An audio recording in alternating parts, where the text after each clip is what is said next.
This is the live podcast with Manuel, living in full expression.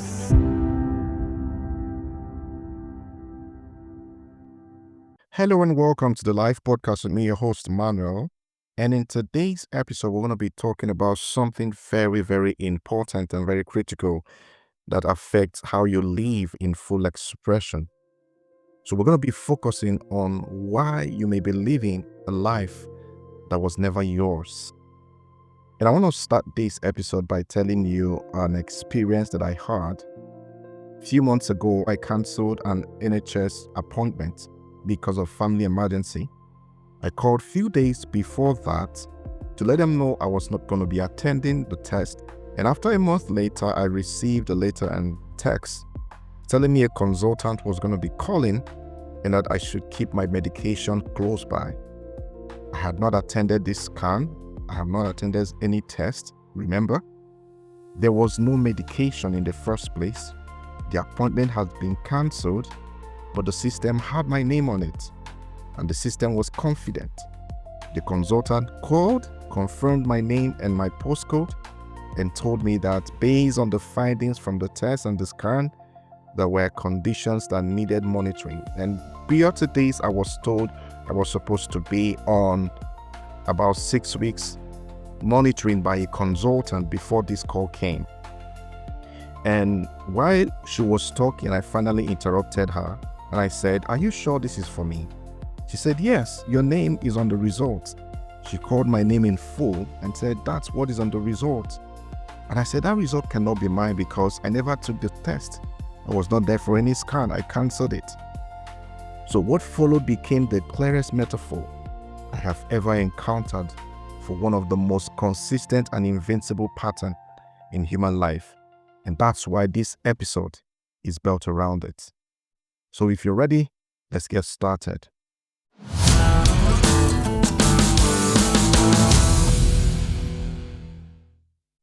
So I want to give you the full story. So after calling to cancel the appointment, I thought nothing more of it, and then the text, because my GP had actually told me that she needed to do a check on me and that she had made a lot of referrals for me to have a check.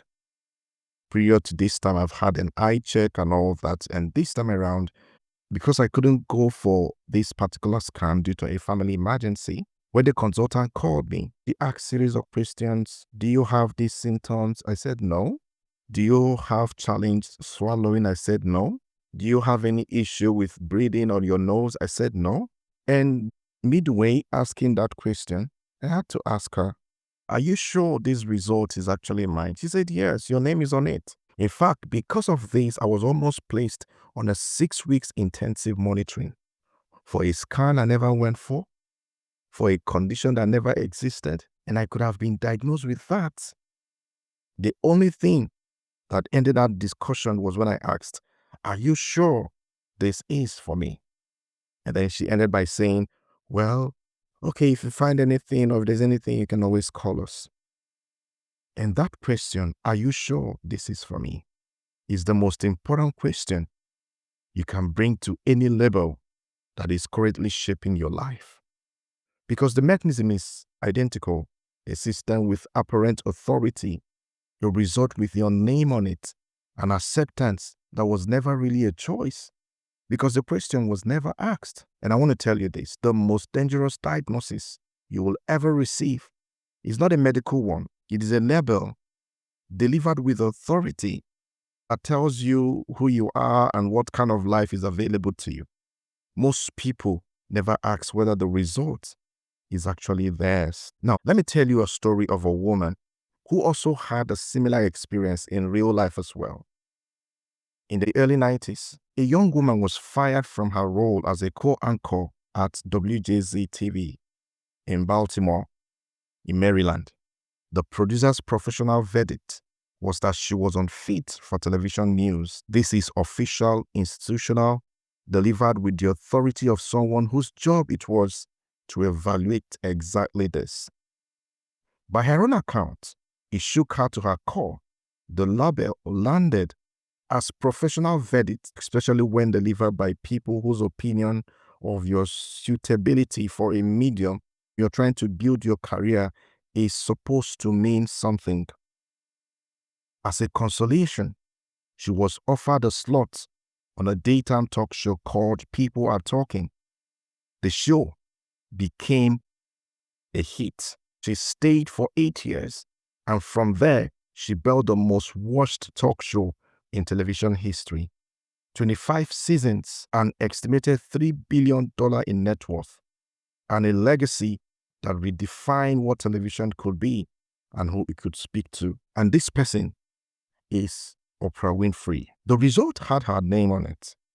It was not hers, and the life she built was a precise possible refutation of the diagnosis. The comparison between these two stories, my NHS experience and Oprah Winfrey's career, it's not about skill, it's about the mechanism. In both cases, a system with apparent authority, a result with a name on it, a verdict delivered with confidence.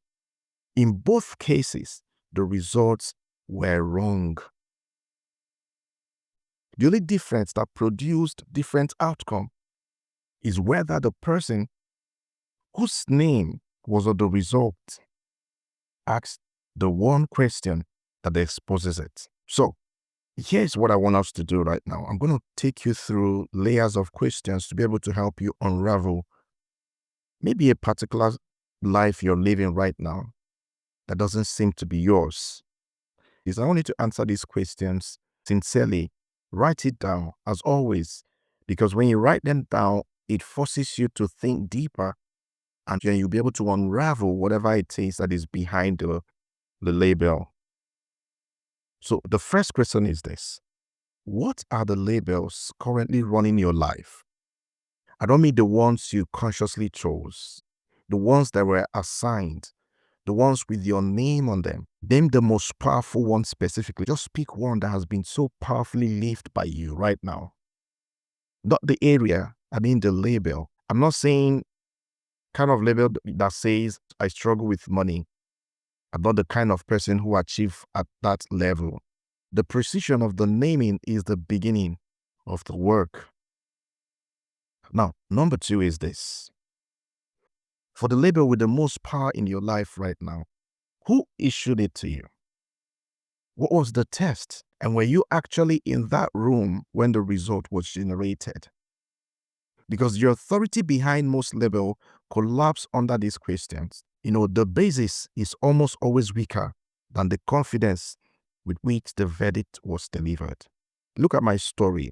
This was coming from a well-respected organization with a well-respected consultant who was calling to pass this verdict to me. And in such cases, many would have been intimidated to ask questions because this was coming from a professional.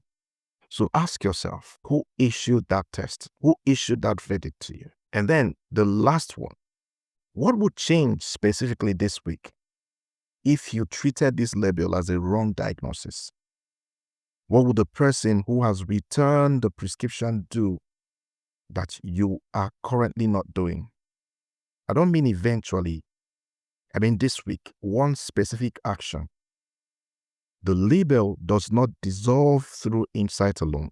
It dissolves when the body takes action that belongs to the person who refused the diagnosis. And to help you with this, I want to show you 4 major areas where wrong diagnoses live longest. Yes, there are other places, but these 4 areas are the places where this lives longest.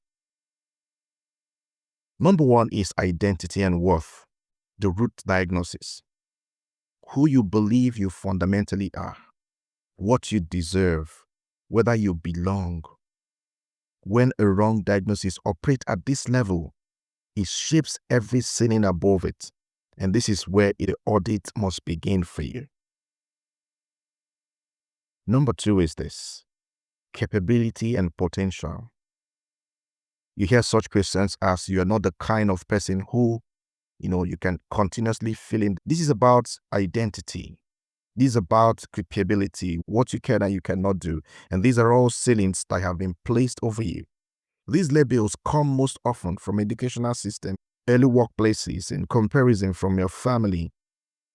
Oprah's unfit for television news was a capability diagnosis. It was spectacularly historically wrong. And the third one is relationships and love. You hear things like, I'm too much, I'm not enough, I'm not the kind of person who gets the relationship I want. Almost always diagnosed by a specific system, specific people, in specific seasons, and treated as a universal truth about what you deserve. And then the last but not the least on these 4 categories, you have purpose and permission. The label that says, people like you do not do things like that. The permission ceiling, the most invincible of the 4, and often the most limiting. It does not attack worth directly. It simply narrows the territory to what is considered available.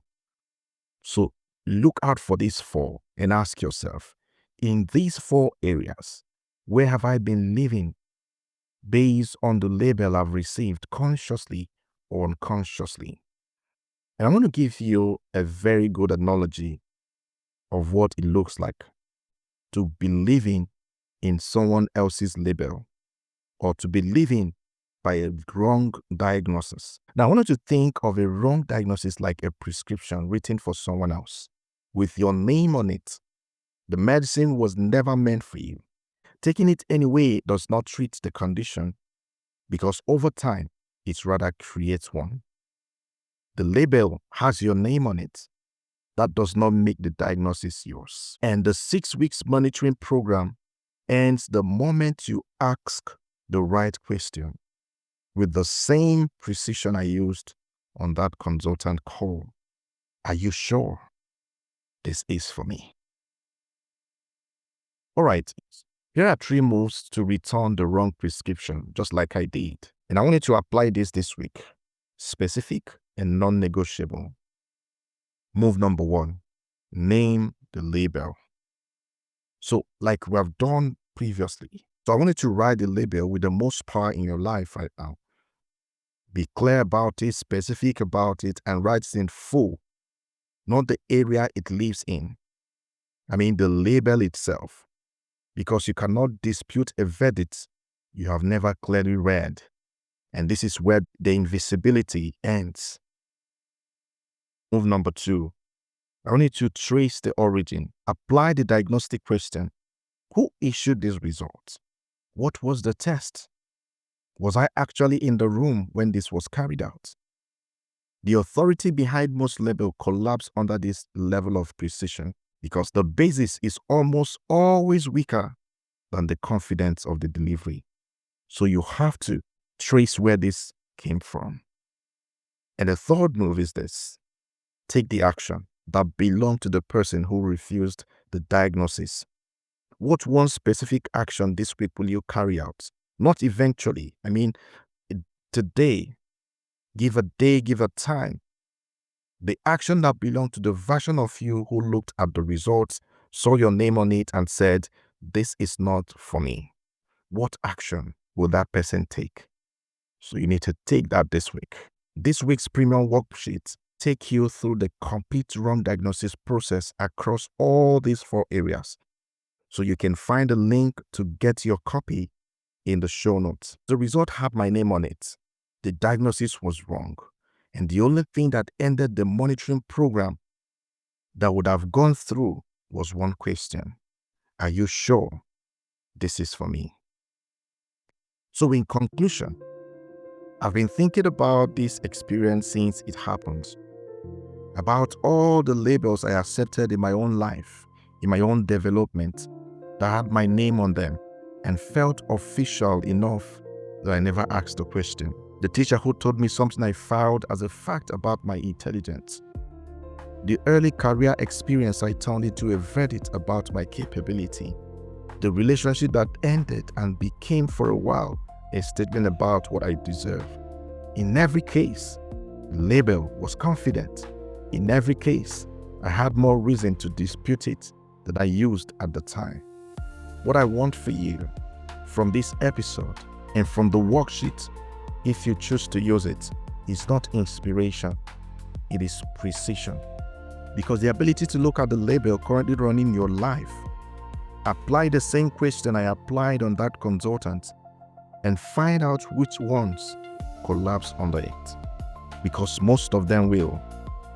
The prescription was written for someone else. You are not required to fill it.